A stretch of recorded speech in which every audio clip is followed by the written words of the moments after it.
Conflict is so important. I feel like we Yeah. villainized conflict. Like we're trying to Yeah. avoid or like minimize conflict. If you're not having conflict, that means that everyone thinks the exact same way. You are And that's probably, scary. yeah, that's scary. That's scarier than having Yeah. conflict. Yeah. So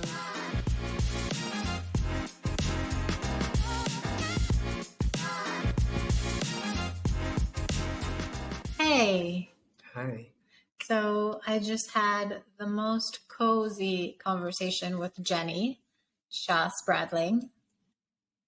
What did you think of it? It felt like a warm blanket. That's why I'm wrapping you right now. Yeah, it felt just like this. It was the best. Jenny's super impressive.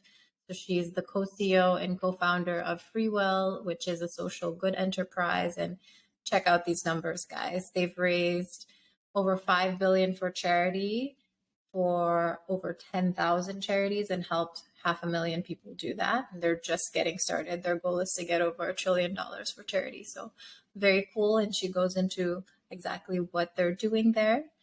But I feel like my favorite parts of the conversation, though, were the more personal things. She shared what new motherhood has been like for her. She opened my eyes to postpartum anxiety.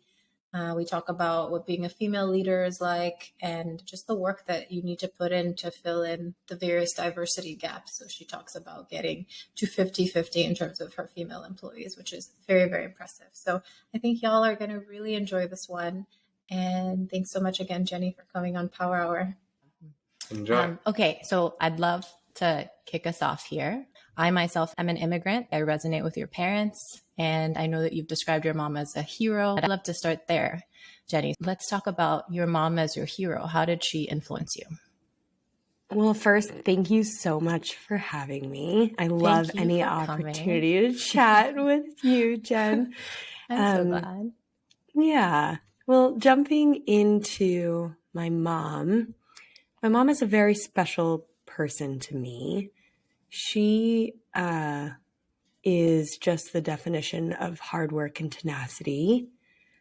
One of the things that I tell my mom is if I accomplish as much in my lifetime as she hers, the only way for me to do that is become president of the United States. I just don't know how else to kind of do what she's done. When she was growing up, it was the Cultural Revolution in China. And oftentimes the oldest child, she was the oldest of five, would have to go to the countryside to, kind of pay dues, be part of the communist movement, that as many people as possible should experience what it is like to farm or be in industry. And she has so many stories from that time. Like she basically didn't see her parents growing up or her siblings. She lived with her grandma. They would wake up before the sun rose in order to gather leaves because that was their only source of fuel for fire. And if you were the first up, you would have a warmer house for the day. Just stories like that remind me not to take what we have for granted, and also makes me realize that the vast majority of what I've been able to achieve today has been luck, not hard work. And so I need to make the most of it. So she's absolutely my hero. I love what you're describing about the things that you had to do and all this hard work, and how living in the US is so different, right? We have all these amenities now. We have electricity. We don't need to go gather leaves for fire, and we can get heated and not have to think about this. I resonate because it makes me think of with reading Sapiens and like the agricultural revolution, and how now as more advanced societies, people have more time on their hands, don't need to spend as much time on manual tasks or labor, or women particularly don't need to spend as much time on housework. But the freedom that gives us also makes us slaves in other ways, like technology now. Like we work on computers, and you personally have done so much, Jenny. And so I kind of just want to offer this different perspective. Just so I grew up in Sierra Leone. I had didn't have hot water. Granted, I was very privileged in Sierra Leone. I didn't need to gather firewood or anything like that. But we all have different experiences, and each of them is very much valid. So love that take on your mom, but also you're doing quite a lot too. And there's different forms of hard work with each subsequent generation for sure. I didn't know that about your growing up, Jen. That is Really? that is a lot. And damn, girl, that's the summary of what I have to say about that. Very cool. Aw, I'm glad we can chat and connect more.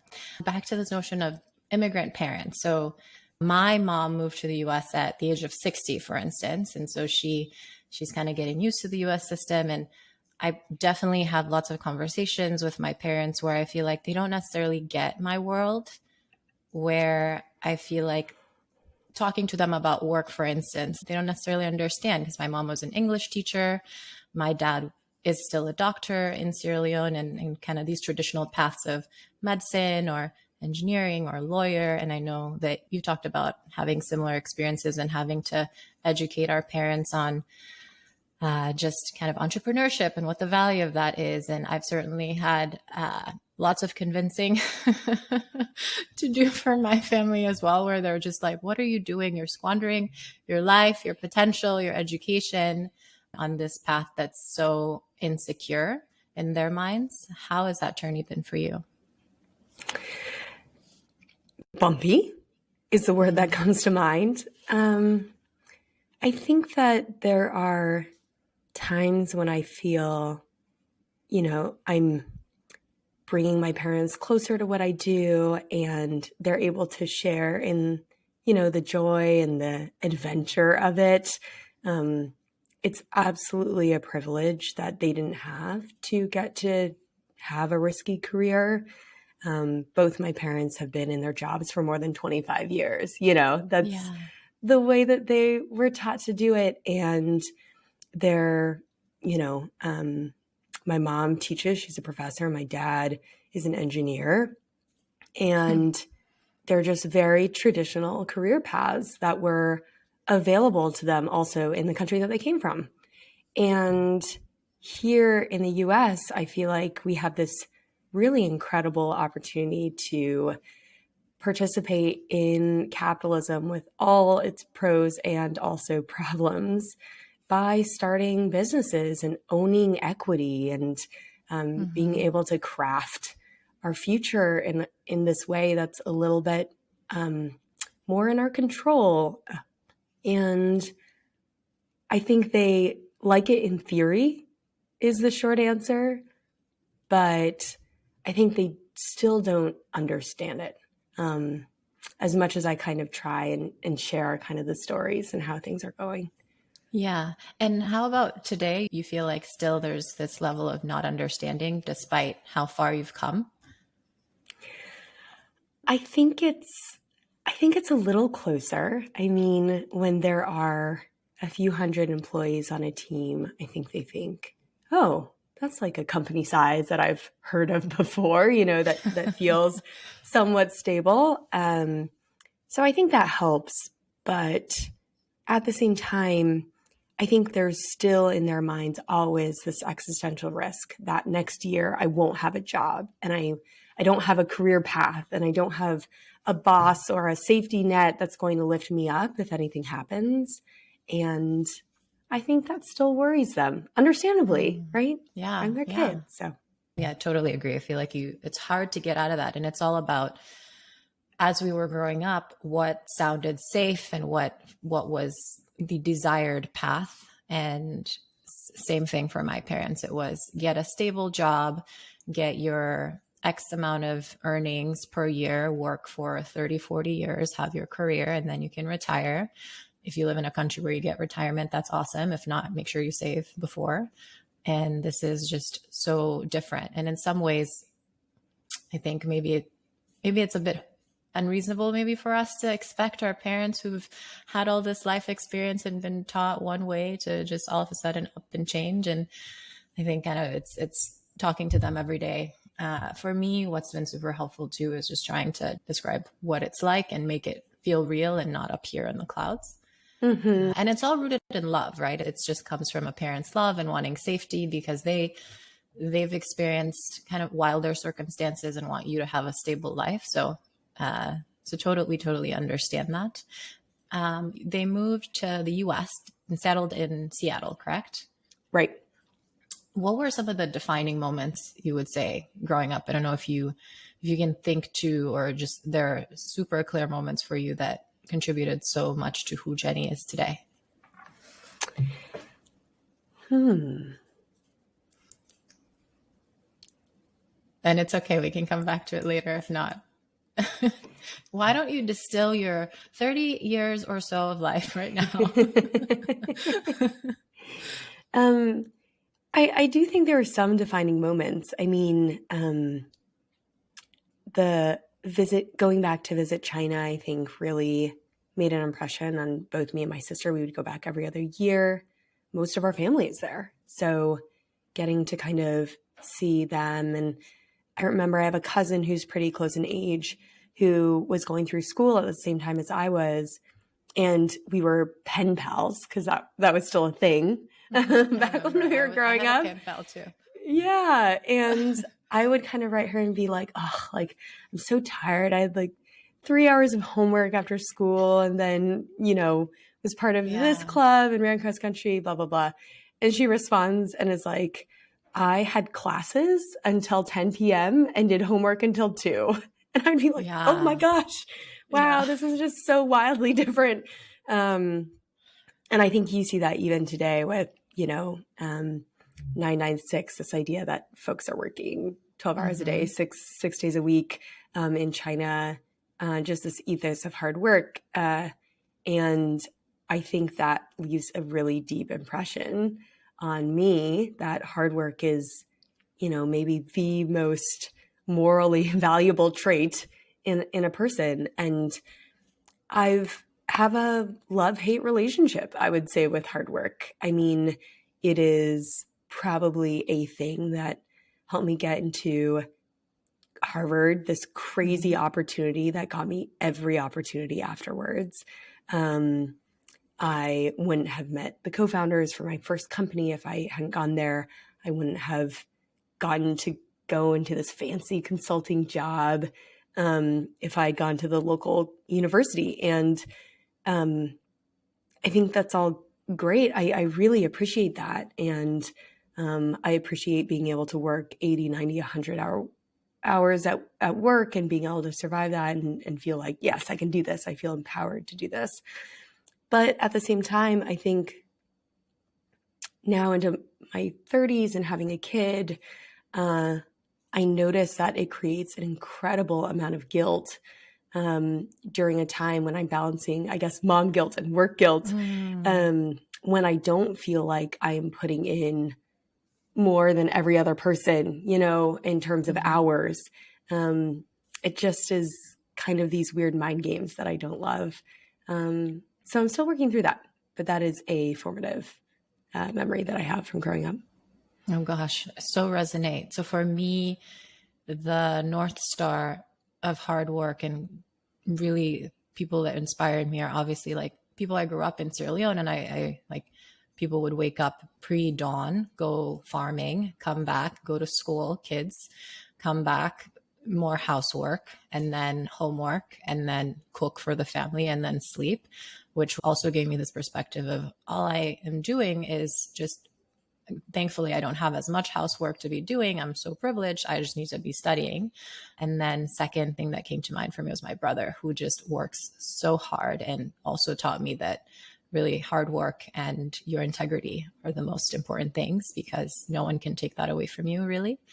And he has 4 kids, works regularly past midnight. I'm not saying this is a good thing that you should be doing this, that one should be doing this, but whenever I'm feeling tired or anything, I just think about him. Like he's probably working harder than I am. So I should do more here. On the notion of hard work and efficiency, I talked to a couple of mutual friends and they each describe you as Jenny is very efficient. So you're not just working hard, Ms. Jenny, you're working very smart. I would love to learn from you. Tell me about, and maybe this comes very naturally to you, but how, when you think about your schedule or your day, what tools help you manage efficiency wise? There are a couple things I do that might be weird or thought of as odd to other folks. I am a zero inbox person, which Okay. uh, Is inspirational. How do you achieve that? Teach me your ways. Yeah. So, for folks who aren't familiar, zero inbox is basically this concept that at the end of the day, you want your inbox to be empty. So, that either means that you have, responded, deleted, or snoozed, basically, put off taking care of this email or message until another time. I find this helpful, and specifically, I find responding to emails the first time that I read them to be really helpful. I think a lot of folks will read the email, think I have to come back to it, and then come back to it and be like, I still don't have time. I'm going to come back to it, and just end up coming back to the same email 3 or 4 times. Well, that means that you've read that same email 3 or 4 times in an effort to do something about it. And I think I do my best to just respond on the spot, or let them know to ping me again in a week, something like that. Because it just creates less cognitive overhead for me to think, oh my gosh, I have 50 emails I haven't responded to. Like, it's very intimidating. So that's something I like to do. The thing you have to accept if you're going to do that is you're going to give a lot of, maybe half-baked answers, or make decisions on the spot that you don't have 100% certainty on. And I think a lot of efficiency when you're running a company, or really in any role where you have a lot of responsibility and decision-making power, is the willingness to make decisions on the spot when you don't have 100% of the information, and just trusting and having the folks around you trust that if it does end up being a mistake, that you will admit it, correct it, and move on. So that's, I feel like, a lot of life philosophy wrapped up in zero inbox, but that's kind of how I think about that piece. Another thing that's maybe a little bit odd and just efficiency oriented is, I know multitasking is not in these days, but I find that doing things like walking and having a meeting are really helpful to me. And after I gave birth, I was struggling with postpartum anxiety for a pretty long time. It was like a year after Mark was born. And so I did a lot of reading and research as to, ways to help with that. I just didn't feel myself regulated. And one of the things that I remember reading that I found really helpful was just around these things that help us like ground ourselves in our bodies and the present moment. Because a lot of anxiety is like worrying about the future. Like, is my kid not going to make it? Am I going to be off at work? All that sort of thing. And one of those things is walking. There's a natural rhythm to it, and our bodies respond to rhythm, which is one of the reasons why it's so easy for a kid to fall asleep strapped to their mom, and also is a really great way to regulate as a person. So finding ways to take, instead of a lot of Zoom meetings, phone calls where I can be walking and be in nature for a little bit and like regulate along the way. So I feel like this is hacky or healthy multitasking, but I find that really helpful too. Those are just some of the things that come to mind. I totally agree that when you read an email so many times, same with messages, it's just so exhaustingly inefficient, and it's just so sad. So I do the same with messages. I won't look at them until I feel like I'm in a space where I can absorb them, respond with the energy I'd like to respond with. And so, yeah, I do that with them. With emails, I'm not as good, especially with admin emails. When I get an email about a bill or something of that sort, and I need to do some further work, I'll look at them and then put them on my to-do list, and that I'm less efficient with. I love what you mentioned about making decisions with incomplete information. I think that's such a life skill to hone in on. And I also love that you mentioned that it's not always easy and you make mistakes sometimes. And it sounds like that's just something you just take on, knowing that you won't always be perfect and you just get the reps in. Yes, I did not come out of the womb this way. I am a natural perfectionist. I want to be liked. I don't want things to go wrong. And so for all of those reasons, I think this was the hardest transition for me as an entrepreneur, was in the beginning feeling like I needed every decision to be the right decision, because if I didn't, consequences would be XYZ. You know, I would make up all these stories in my head. Whereas in reality, it is much more likely that in a startup you die because you aren't making decisions quickly enough.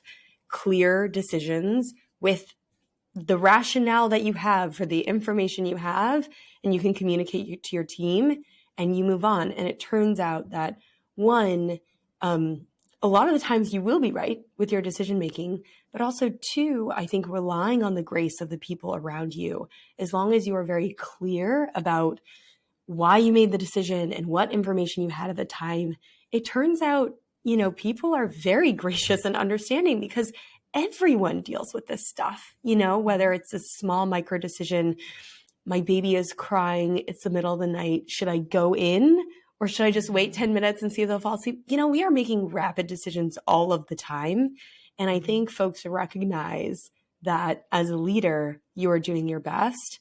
And what they want more than anything else is clarity. And that's what I learned through entrepreneurship. But it turns out to be very helpful for my personal life to be able to just make decisions and move on. I remember when I was growing up, I would go into a Starbucks and I was like so scared of spending money because, you know, we didn't do that a lot as a family, that I would go and I would just stare at like the beverages and the menu for 15 minutes because I didn't want to make the right choice. Like, what if I get a cappuccino and then, you know, I should have gotten the frappuccino instead. I know, like, and that's just so silly. I wasted so much time, you know, on these things. So I would definitely say that's been an evolution for me, but a really helpful life hack. No, that is super inspiring. I know that I do this in some aspects of my life where I can be a lot better, where it's this crippling fear of, oh, what if I make the wrong call? But inaction in these cases is likely worse than moving quickly, and kind of you can double down back if you make a mistake anyway. In terms of how it's received, I will say I love the fact that whenever I email you, I hear back from you the same day, often within minutes.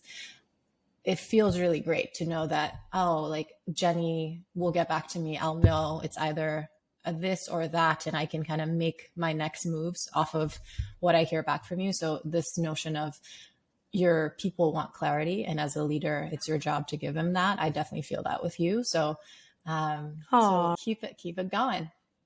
Thank you. I wanted to talk about postpartum anxiety. I didn't realize you had that. Thank you for sharing. How is it different from postpartum depression? Is it more that you're just worried all the time, like you described? Is it more about your kid, about yourself? Yeah, I didn't realize postpartum anxiety was a thing until I had it. And it's very closely tied with postpartum depression, it turns out. So if you have one, the likelihood that you have the other is, you know, higher. I definitely think I had some amount of both. And it was hard. It was a hard year. And sometimes I find myself struggling to say that because it feels a little taboo for the first year not to be all about, I love my kid and they're the best and I love being a mom. It does not decrease how much I love my kid. He is perfect and wonderful, and I'm so grateful for him. But it was a hard year. So the way that the postpartum anxiety manifested for me was not being able to sleep, kind of insomnia, just worrying about everything, about work, about the kid, about my recovery, about the strain I was putting on my relationship with my husband, about my husband, about how I wasn't being a responsive friend and I was being like a ungrateful daughter. You know, my parents helped so much, and I felt like I just responded with a lot of stress and, you know, not being the best version of myself. And it would spiral because, of course, you know, I'm not sleeping, I'm anxious, the next day I'm a less good version of myself. I'm anxious about being a less good version of myself. So this was really hard. And I don't think I have good tools for kind of how to do it better than how I did. The only thing that I can think of is just based on this visceral craving that I had, which was to be around friends and specifically female friends. And I don't know what it is, but I do remember reading something, which was that for a long time, we as humans would raise kids with community, right? We would just, our huts would be next to each other. And by the time you gave birth, you had witnessed 10 births, because girls would be at births at the bedside, kind of witnessing and being there and being together. And I think the feeling that I felt was just this profound loneliness and this desire for company, especially, I think, female energy around me. So,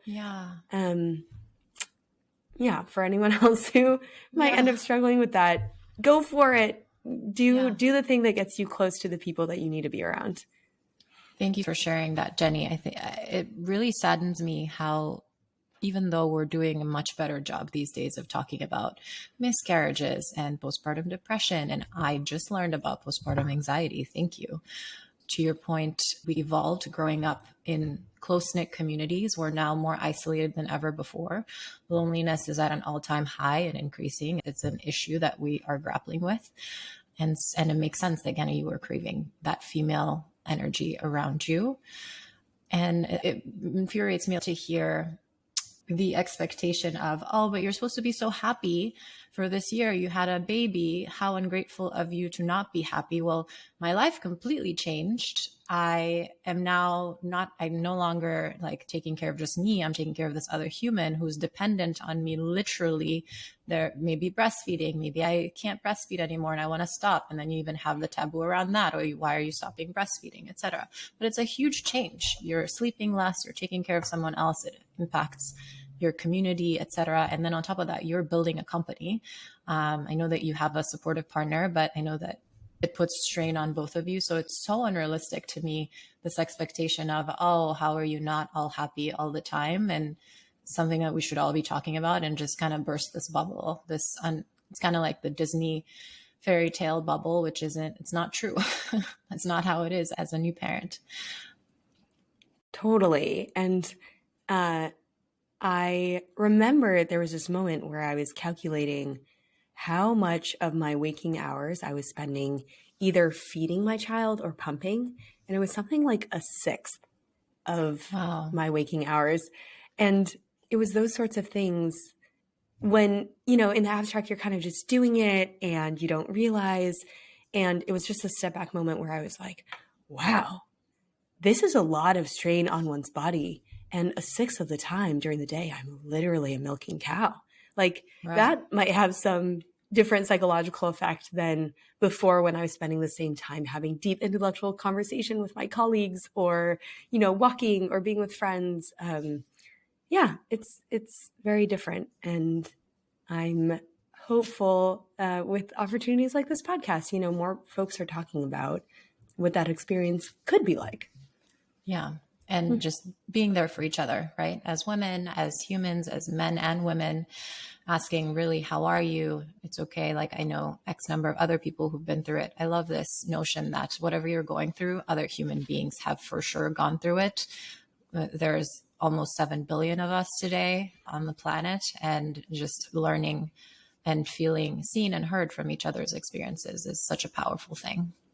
Yeah, totally. On this notion of sharing the load with your partner, I know that, thank goodness, we're born and living in today's age. It's definitely not perfect, but it's way better than the past. Working women have partners who are more open to wanting to be equal partners, right? And are more of equal partners than before. How has it been for you and Pete in terms of taking care of Marco and juggling that with work and community and life in general? Overall, pretty good, in which I feel so grateful and joyful about. Pete is one of those unicorns who is very different from me in the sense of if I say, hey, Pete, I need this thing to get done, he will jump up no matter what urgent thing he's working on and just get it done. And whereas for me, I'm sort of like, oh, I'm in the middle of this paragraph of a very important, presentation. Very important memo. Yes, memo presentation that I'm trying to write. Like, give me 5 minutes. Pete's not like that at all. He's like, at any moment, family is the most important thing. And he just embodies it. It's just so clear with how he spends his energy. So for that, I am incredibly grateful. And at the same time, I think we would still get into a bunch of conflict when, we had this kid running around with all of these needs that would change like week on week. And we were making all of these decisions together and not knowing what load was going to come down makes it really hard to manage the load, right? Like what a kid needs when they're first born versus 3 months old, it's all different. And I think it's very easy to fall into that feeling of, oh, like I'm exhausted and I feel like I'm doing more. I feel like this is unfair, or I just don't, I don't feel like I can take anymore. And so I think that introduces a bunch of little pieces of conflict. And there's certain things at the end of the day that no matter what desire a partner has, I think the birthing parent is going to have to take on, you just can't. Yeah. The breastfeeding, the delivery, the, caring, the pain, the recovery, I think for some women, it can take 3-6 months more to physically recover from the experience. And, it's just hard for the non-birthing partner to take that load. So I think, we feel much more prepared the second time around, just knowing what's coming down the pike. But one thing that we did for our friends, this is so reflective of my personality as a hyper-organized person, is we wrote down this Google Doc of all of the things that the non-birthing partner can do.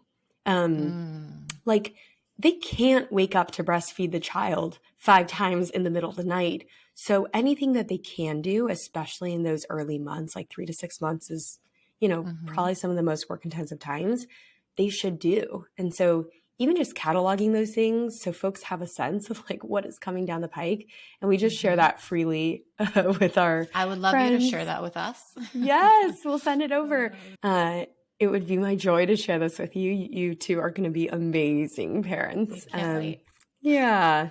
What about the conversations between you two? How did you kind of work through that? And was Pete always open to everything and being super helpful? Or did you, like you mentioned, I think sometimes you're tired, sometimes you're just hungry and exhausted. And we all become babies when we're underslept, underfed, exhausted. We got a couples counselor, and that was very helpful. That is a recommendation I would add because it turns out that facilitating healthy, caring, like safe spaces to have conversations is not easy when, to your point, you are underslept, underfed, stressed about, keeping this thing alive. So that's what we did. And it was really helpful. I would recommend. Super helpful, Jenny. I really appreciate this context. I want to transition us just for a little bit back to FreeWill and your tremendous impact. So you've raised over $5 billion for charity, but before that, let's just from first principle, why should people donate to charity? People should donate to charity, especially here in the US, because for those folks who have the ability to give, I think it is the most profound act of empathy. I think there is one thing which is, helping folks with your time, which is wonderful. I think helping folks with your presence, with your words, with listening, I think that's also wonderful. But at the end of the day, I'm a capitalist. I believe that money has power to really change how people live and the freedom that they have and the experiences that they have. And so I think that charitable giving is one of the most powerful things that folks can do to really give back. Yeah, I was reading recently something that really struck with me. There's this notion of I'll earn money today and I'll focus on earning money, and then I'll donate later on in life. Once I have so much money, I'll give away X% of my wealth. And there's this argument that I read, which is actually quite powerful, which is the value of your money today has this amount of impact, and it's unclear how much impact your dollars in 10, 20, 30 years will be. It's unclear what needs we'll have. It's unclear what solutions we would have driven to, and time and money, opportunity cost, all of that, which I found really powerful. One thing that you said just really deeply resonated with me, which is I think a lot of folks put off giving. Like, this is absolutely a good thing, but I'll do it 10 years from now when I have savings and I've, bought my house and I've taken care of my kids and all that sort of thing. And one of the biggest arguments that I get is, well, money compounds. I can put it into the stock market or my house and it will grow over time. And so it's going to be worth more in the future than it is today, even taking account, discount factor, whatever else. But I think the biggest counter argument is that the impact that your dollar has also compounds. So think about a kid who needs funding in order to continue going to school. The dollar that you give them to go to school today and the difference it's going to make in that kid's lifetime is probably far more than the compounding that your dollar is going to make in the stock market.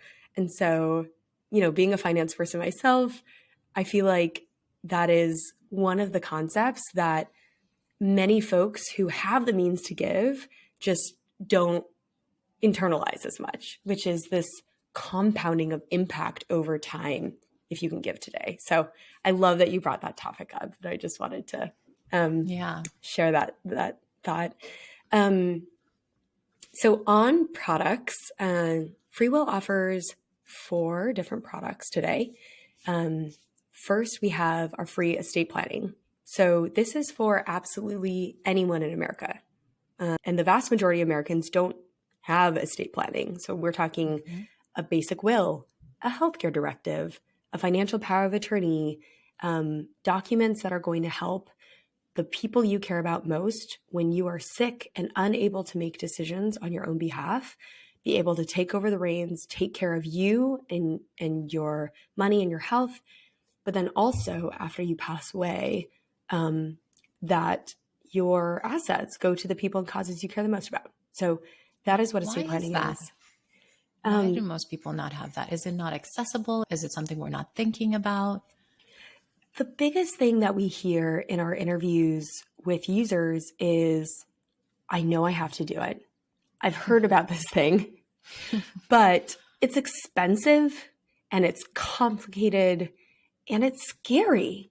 I don't want to think about my death. I would rather play with my kids on a Saturday. I would rather have a coffee with my best friend, which is totally reasonable. That sounds much better than going to find a lawyer and being interviewed about your values and these really personal things in front of someone you don't know and having to go back multiple times, many, many hours, many, many dollars. That's understandable. So what we did with our estate planning is we tried to create the opposite of what everyone expected. So instead of complex and scary and expensive, we made it as simple as possible. No legalese, words that everyone is going to understand. We made it warm, like you can get through this, just step by step, making every step as easy as possible and explaining every question so that, folks aren't scared. And the final thing was making it free. So we ran some experiments early on at FreeWill where we put up the exact same product. One was $20 and one was $0 and for estate planning. And the $20 product had only 5% as much uptake as the free one. And we were like, wow, it Wow. really matters to folks whether this thing is free or not. So in order to increase access to the average American and make it less scary and less intimidating, we have to make it free. So, and as you're saying, it totally makes sense that this is something people are putting off. It sounds scary. I'm maybe in my 30s or 40s or 50s or whatever, and I totally don't want to think about my death. It sounds far away. I hope it doesn't happen. I'd much rather go either hang out with my friends or play with my kids or something else or rest. And then on top of that, you mean I have to pay for it? And then it's in complex language that I don't understand to make me feel stupid. yeah, So doesn't sound great. it sounds fun. No, not at all. So that's one of your offerings. What are the other three? So the other three are all tools that help people leave money to charity today. So giving through stocks, giving crypto away, giving what's called qualified charitable distributions, which are gifts out of your IRA after you turn a certain age.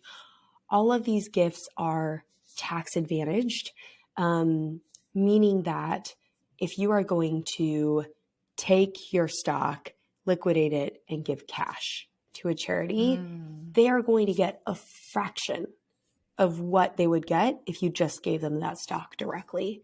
That's because you don't pay capital gains tax on it, that you get to take a full charitable deduction for the full amount.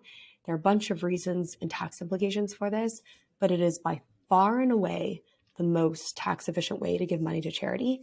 And so those are the tools that we spend a lot of time creating, because today, if you wanted to make a stock gift, it is really, really hard and annoying. Patrick and I started doing this in the early days. We just want to run the experiment. Like, okay, we know a lot about finances and tax and law. Let's go try and do this. And it took me over an hour to make a stock gift. No one is going to wait around to do that. And many people don't have a financial advisor who is going to, take this off their plate. So we want to make it easy for the average American to be able to make these kinds of gifts. And again, going back to my experience, having had a nonprofit, I noticed I got some of the bigger gifts from stocks. And I was reading some of the research around FreeWill of you're seeing the average donations by form of donation. So I think it was monetary/cash donation was about $120-ish.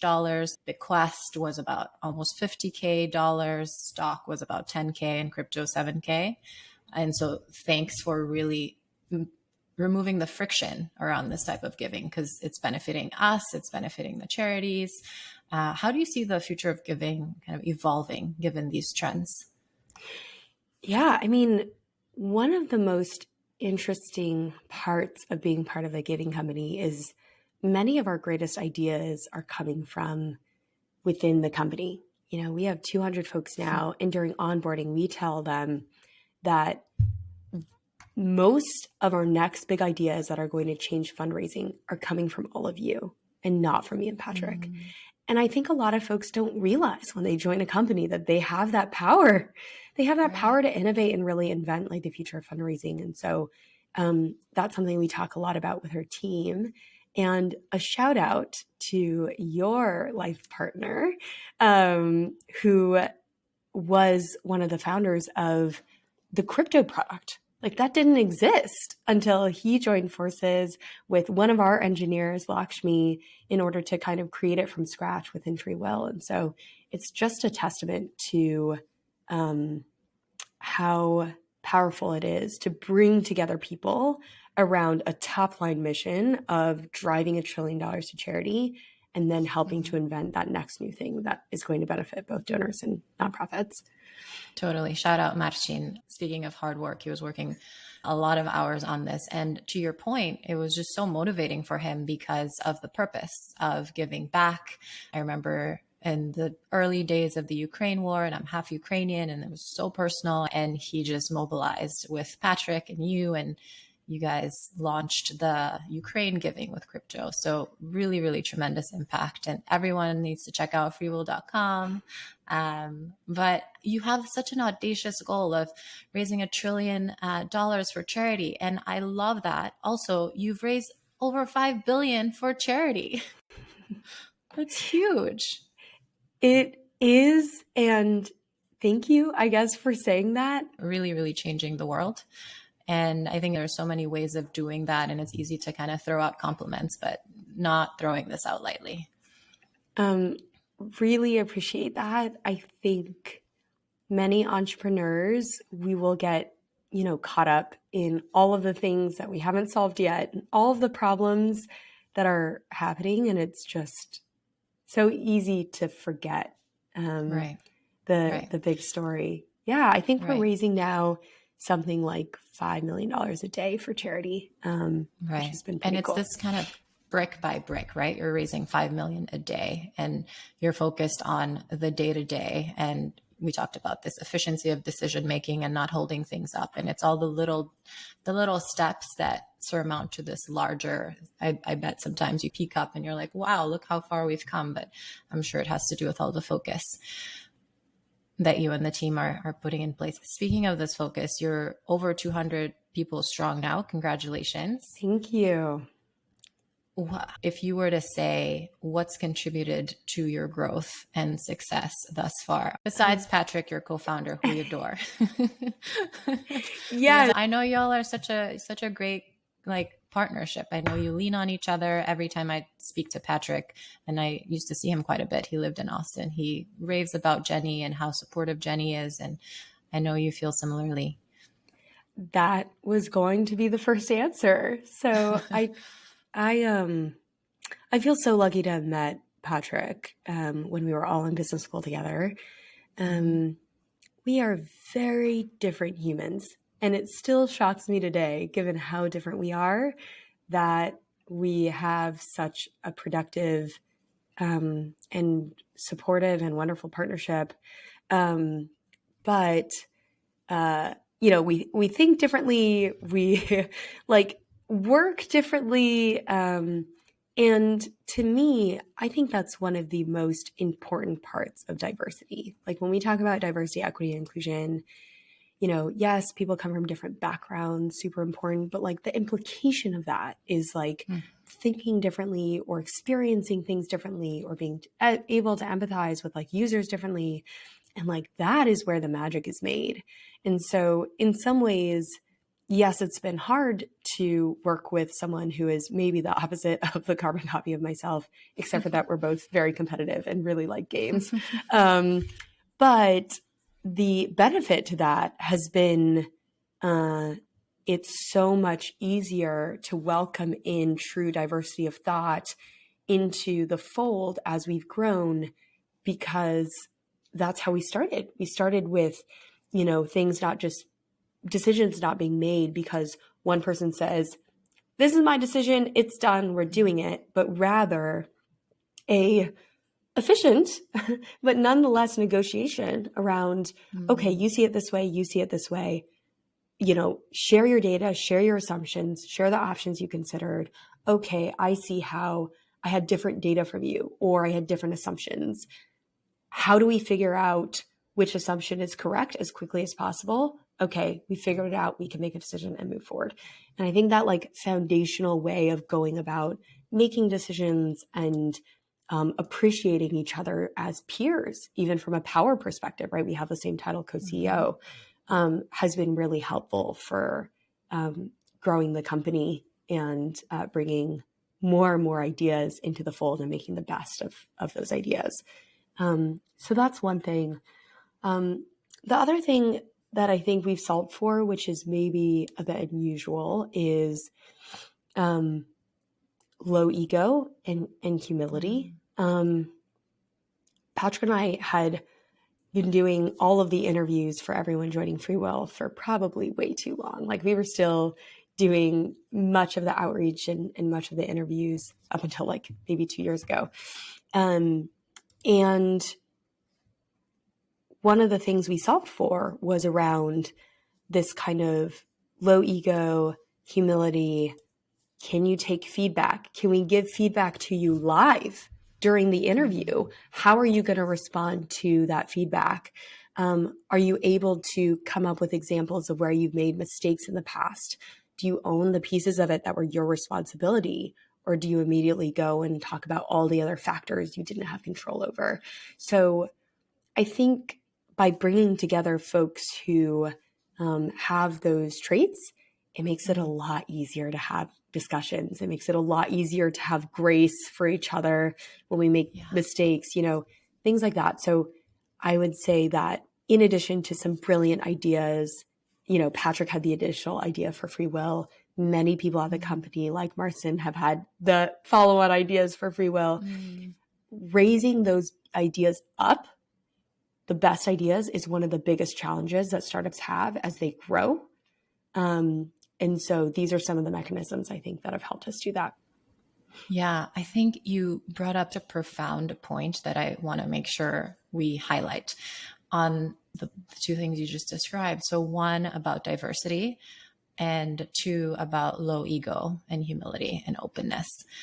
On diversity, you have folks together sharing what their assumptions were, how they came to that decision, and sharing notes across the board. I love the notion of we all come with different perspectives on the world that were defined by our life experiences, and we all have different assumptions. And so filling the room with people that look different, are different. So you mentioned you and Patrick being, apart from your love of games and competitiveness, being as different as it comes in so many ways, but working so well together, because I imagine you cover each other's blind spots quite a bit. And if you expand that by 200 people, it becomes quite powerful. And I know we know that the most diverse teams, it may appear like they have more conflict, but they're a lot more effective because of that. And it's so wonderful that you both prioritize that. And then the low ego, you need a low ego, right? To be able to take feedback when you're not always right. And so it's very, very cool that you've prioritized those two things, and so clear how that's helped and worked in your favor. Yeah. Conflict is so important. I feel like we villainized conflict. Like we're trying to avoid or like minimize conflict. If you're not having conflict, that means that everyone thinks the exact same way. You are probably, scary. That's scary. That's scarier than having conflict.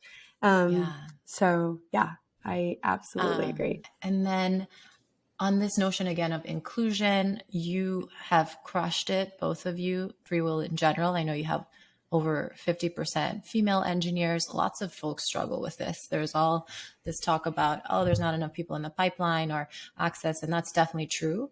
But I'd love to hear your take on how you got there to this equity in terms of in gender, and there's also other spectrums of inclusion. So we talk about sexual preference, etc. But how did y'all approach inclusion? It is a process. I think we've done some things well, and we have a lot of room to grow, but we are very proud to have 50% female engineers, and for, half of our exec team to be women, and for most of our promotions to go to women. Like, that's really cool. I would say in terms of some of those foundational blocks, the first 10 employees matters so much. I think when entrepreneurs are under the gun, there's so much pressure in those early days. Like, oh my gosh, how am I going to find product market fit? I don't have funding. I don't have people. I don't have users. I don't have customers. Everything's on fire. It's everything's on fire. Everything's fine. Exactly. Believing that a true top priority for your company at that point is building a diverse team is hard. It's hard. It's another fire. And I think the truly successful entrepreneurs who have a diverse and inclusive environment at 100, 200 people believed that it was a fire from the very beginning, because you can't fake it. You can't fake that foundation, and there are compounding effects. So, for example, in the early days when we were hiring engineers, I would interview 40, 50 people per person that we hired.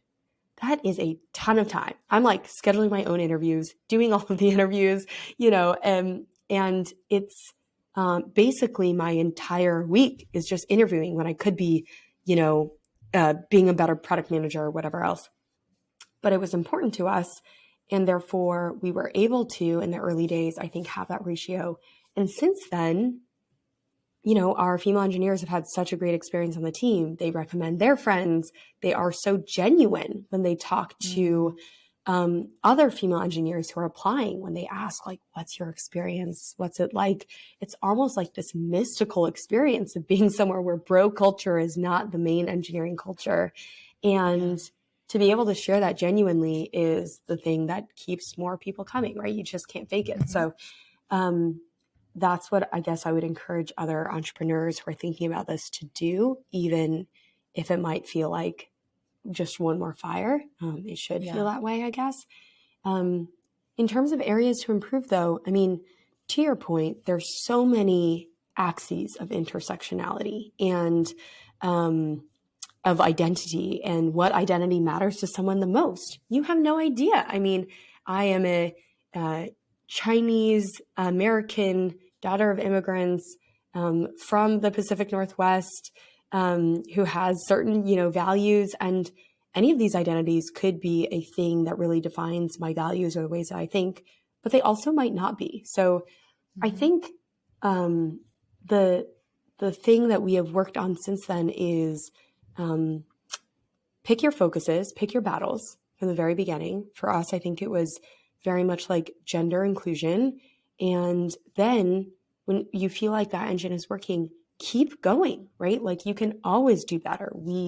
This past year, were challenged by some of our employees to be better about inclusion around disabilities and thinking about neurodiversity. And that was something where we were like, we haven't put attention on this historically.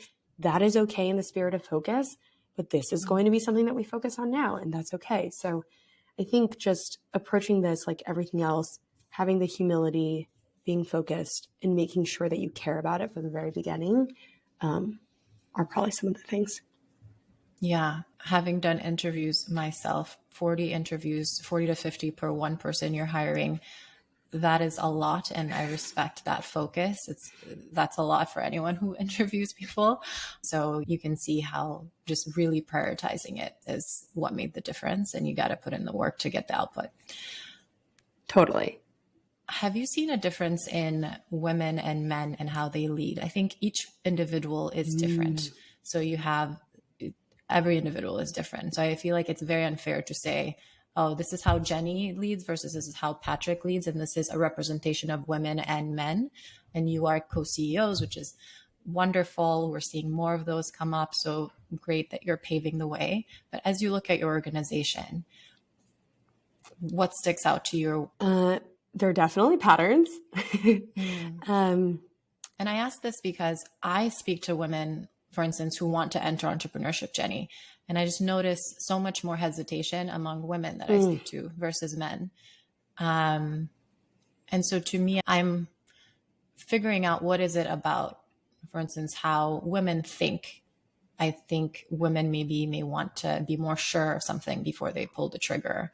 And just curious kind of across the subset of people that you manage, what patterns you're uncovering. Yeah, definitely confidence gap. That is the number one, exactly to your point, Jen. Wanting more data, more consensus before making a decision. And as we talked about earlier, the speed of decision-making is make or break for a startup. So that is a pattern that I've seen that usually I try and break a little. What would happen if you made a bad decision here? Like, what are the consequences? Talk me through that. And it turns out, there are reversible decisions and irreversible decisions. Right. Let's not experiment on the irreversible decisions, but let's experiment on those reversible decisions, right? Let's try and make this decision a little faster and see how things go. And by and large, women have as good, if not better, of intuition and critical reasoning that's going to help them make the same decisions that men are going to make anyway. So just increasing that speed, I think, is going to actually increase confidence over time. You start getting used to it, of making bets and those bets being right. If you only make 5 bets and yes, they all go right, that's different from the feeling of making 50 bets and seeing 48 of them go right. Confidence builds on itself. So I think confidence is definitely one of them. And it does seem like, this is more speculation, I have less confidence in this, but maybe it seems like part of it comes from this desire to be liked, this desire to Right. make sure that everyone else is going to see you, appreciate you, all those sort of things. And I think my encouragement for female leaders is the ultimate thing that someone is going to respect, regardless of their gender or the background, is the outcomes that you're able to achieve. So do the things to get the outcomes, and you are going to feel better about that. And everyone else is going to respect you for that. So even if that is your motivation, that's fine, but center it towards those outcomes. And I think it's a much more sustainable strategy than wanting everyone to like your micro decision. The other thing that I've noticed is I actually think, oh, maybe this is a hot take, but the female leaders are on average better managers. Yeah, I was going to say, what's the flip side? Like, what are women better at? Yeah. I mean, great management is very similar to great leadership. How do you make the most of the people around you? How do you make the most of the people on your team? And I think that the emotional awareness that we all somehow walk around with from the moment that we come out of the womb, like I observe this in my son, he's 16 months old, and his peers, the baby girls, they're watching. Right? They're watching and they're listening and they're absorbing, and their awareness of what is going around them is so high. It turns out that is so helpful as a manager, right? You are listening, you are absorbing what makes this person tick, what is happening around them, what are all the pressures that they're facing, and then putting together that awareness with a deep empathy and being able to approach folks in that way to make the best of their abilities. And I've seen that be so effective. So yeah, I've loved witnessing that. And I think very similarly to how I coach my, female leaders, I coach my male or male identifying leaders. Like, these are also skills that you can have and that will make you a better manager. And it turns out to run a big company, you need retention. What is the number one reason why people leave companies? They're managers. So you have to be companies or jobs, they leave their bosses. Exactly, right? You have to be a good manager to be a good leader. So let's work on that, because that's going to fundamentally change your ability to succeed as a leader. So resonated with that. At least from my experience, I am absorbing a ton, and just receptors are open. And I wonder if that's a little bit of what slows us down in terms of decision making, or feeling like, oh, there's all these things happening and going on. And there's definitely things we can learn from men can learn from women. And I love the notion of we can work together to be an even stronger team, back to this notion of diversity. I wanted to talk a little bit about relationships. I think human connection is something that's really important to both of us. And I really resonate with you on this notion of people are the most important thing in professional life, in personal life. And I know you've mentioned that some of your hardest challenges building FreeWill have been people management, particularly needing to fire people. I think this will be tremendously useful for us to hear about. So can you speak to how you've had to approach making those decisions, and then also repairing those relationships, and on this notion of women caring about maybe what people think and really caring about these relationships, how you are working on processing that for yourself? Oof. Still working on it, but this is such an important topic, to your point, Jen. I think that the startup wisdom of hire slow, fire fast is totally correct. If you're trying to build a high-performing organization, imagine being a high performer in an organization and having to work with folks who, are getting paid as much as you are, and who aren't doing the work, or aren't getting the outputs, or are kind of constantly the barrier to decisions moving forward that you think will be best for the company.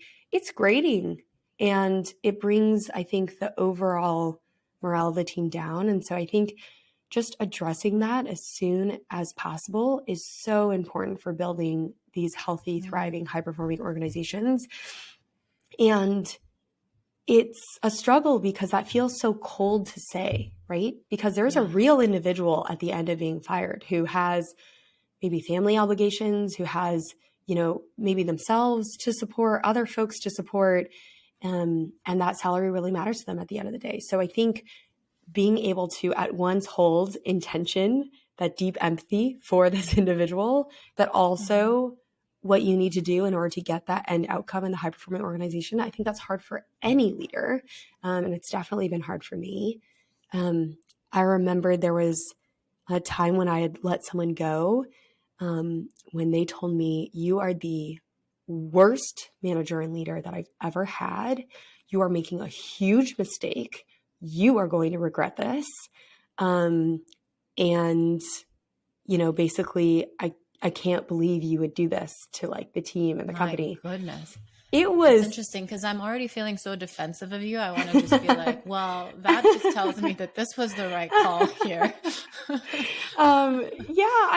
it was really, really hard to hear. But so whatever anyone might be imagining what they might hear after firing someone, like it can't be worse than that, right? Like it's somewhere around those lines. And, actually like a year or two later, the same person came back to me and they apologized. They said, like there was a really hard moment for, me and my family. And I just wanted to let you know, like the way that I behaved was totally unacceptable.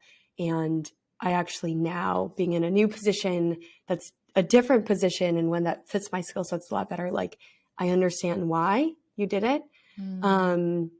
And I think it was a huge relief for me, right? And we do everything we can in order to make sure someone lands on their feet. I think we really believe in when you fire someone, you fire them kindly. You help them look for other job opportunities. You write the references in a way where like you highlight the things they are strong at because everyone has strengths. It just might not be the right role at the right time. And for this person to have landed on their feet, to be in a position where they felt like they were thriving more than the position that they were in, and to come around was just, it felt so good. Yeah. And it's not to say like everyone has come back and said that, but I think it is more likely than not, certainly in these economic times where like actually jobs for example, tech is still, are still competitive. It's better for someone to end up in a job that's a better fit for their skills. And to remember that, I think, helps. Yeah. And I think we all want to be good at whatever we're doing. No one loves not being great at their job. And in so many of these cases, you're firing them kindly. You're being kind by saying, hey, you know what, this isn't the best fit. And in that individual's scenario, that particular example, they were going through a really hard time, maybe just didn't know how to express themselves. It's obviously disappointing. We all express ourselves differently. But I think in many cases, people are happy to be told, you know what, actually here, why don't we transition you out? And it's a relief to them. And I think to your point of firing them kindly, taking care of them, writing references, you can build a relationship that way. On the personal note, earlier in this conversation, we talked about you wanting to connect with women in your life. How are you building your community to balance out your just Jenny's time? Jenny as a mom, Jenny as co-CEO of FreeWill, Jenny as Jenny. Haha, is my response to that. There isn't a ton of balance. But I do believe that, you can focus and be good at some of these roles in any period of your time. And I think if I could do it again, the thing I would have done differently is before having the child and being focused on like work and mom as my main roles, I think I would have made sure to situate myself in a community where I had time to invest and build those relationships. Because it does take time, especially as adults, I think. We don't have grad school or college or like these other times where you are in intense close contact frequently to make these deep friendships where you have affinity is, I think adult friendships are hard to make, and we don't talk about that oftentimes. So there's this period of time when your kid is between like born and maybe 3 or 4, where they're mostly at home, they aren't doing activities. I think that's a hard time to make friends. So I guess I would say, in some ways, I'm just kind of trying to get by and like invest what I can in friendships, but knowing that it's not going to be, like the friendship that I have with you or like some of the other folks that I met throughout my life, but that there is a bright light at the end of the tunnel, that when my kid turns 3 or 4, they're going to be in all these activities. I'll have, again, this excuse to meet these amazing women in my life, bring them into my life frequently. And I think until then, I wait and focus on the other things. Yeah. And one thing that really helps for me, at least, is having regularly scheduled calls, especially to your point, where not being in college or school anymore, where you're seeing people randomly, like this random encounters or passing by, but now you need to be more intentional, is just having a scheduled call with someone at whatever cadence works for your schedules, and then taking those on a walk. And having it be really chill, no pressure. Whenever we can make it. And those have been so precious to me. Speaking of precious, you're so precious to me. I'm so grateful that you could come, and I loved this so much. Felt like a warm blanket for me. Me too. You're going to send me this list of things to get Marcin to do, get him prepped and ready. From now, get him trained for his responsibilities as a future dad. You can never start him too early, right? 100%. That's what I hear. Amazing. Before we wrap up, I want to get you on Power Hour. So we have some rapid fire questions to get to know Jenny through and through. Are you ready? I'm ready. All right. We touched on this a little bit, but what are the 3 crucial routines that you keep? Walking under trees. And eating something with color. And with color, like a colorful piece of food? Meaning like fruits or vegetables, not all Cheerios between meetings. And cuddles before sleep. Oh, I love cuddling. I love cuddling. Who do you cuddle with Marco and Pete? Ideally both, but sometimes me too, Jenny. It's just Pete, and he is like busy doing something, and I just go to him and I say, I need a cuddle before bed. And like I said earlier, he's there. Yeah. Yeah. I love it. I love Pete for it. Jenny, my love language is touch, and it's almost like I recharge my battery with cuddling. It's like plugging you in. It's so true. And basically, I'm sad to admit this, but you know what? It's great. I own it. It's awesome. I make Marcin come sleep with me every night. He'll be like, oh, I'm still working. I'm like, it's okay. You can wake up early and finish. I need to cuddle. No shame, girl. That is awesome. Yeah. Know your needs. Get them then. Yeah. Oh my goodness. And I could tell because we saw each other this weekend, and I was almost like, because I was holding your hand, and I just feel so connected with people through touch. And I remember telling Marcin after, I was like, I feel like I was too touchy at this meeting, and it's post-COVID. People are like, maybe it's weird. And he's like, no, own it. So I love that you're a cuddler. All right. Your guilty pleasure, Jenny? Binge watching Netflix. What show are you into these days? Oh, I'm embarrassed. Bling Empire. Oh, I watched a couple episodes of that. It's good. It's really bad. It's good. Bad. It's sad. Yeah, exactly. Oh man. I'm rewatching Game of Thrones because my husband has never seen Game of Thrones, and I will share, because you were so kind in sharing. We watched on Sunday 4 episodes back to back of Game of Thrones because we just couldn't stop. We're like, we can't stop it. It's so good. It's excellent. All right. And fill in the blank for me. Blank is guaranteed to make you happy besides cuddling and walking under trees. Ice cream Ooh, what flavor? Coffee. Ooh, why? Is it the taste of coffee, or does it wake you up at all? I don't drink coffee, but I worked as a barista at Starbucks as my first job.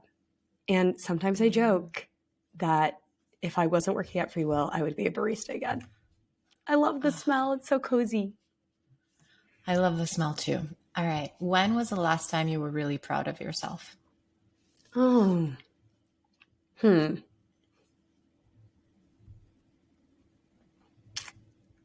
I put Mark to sleep without him crying last night. Huge. It is. Wonderful. Yeah. Yeah. That's really great. You're in your 30s, Jenny. What do you know for sure? I have been lucky. And my job in life is to help those who have not been as lucky. I really resonate. It's really powerful. And my last one, what matters most to you and why? Oh. When we applied for grad school, I wrote fairness. And I think that's changed. That's great. It's great to change. Because fairness is complicated, and there's some implications of fighting for fairness that are also a little tough.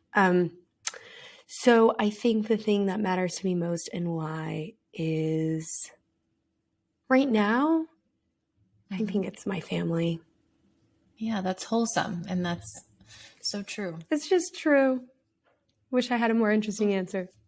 It's very interesting. I think for a power woman who's raising trillions for charity and also a mom and wife and daughter and sister, that family is the most important thing. I think it speaks volumes, and that's a wonderful way to end. Thank you so much, Jenny. Thanks, Jen.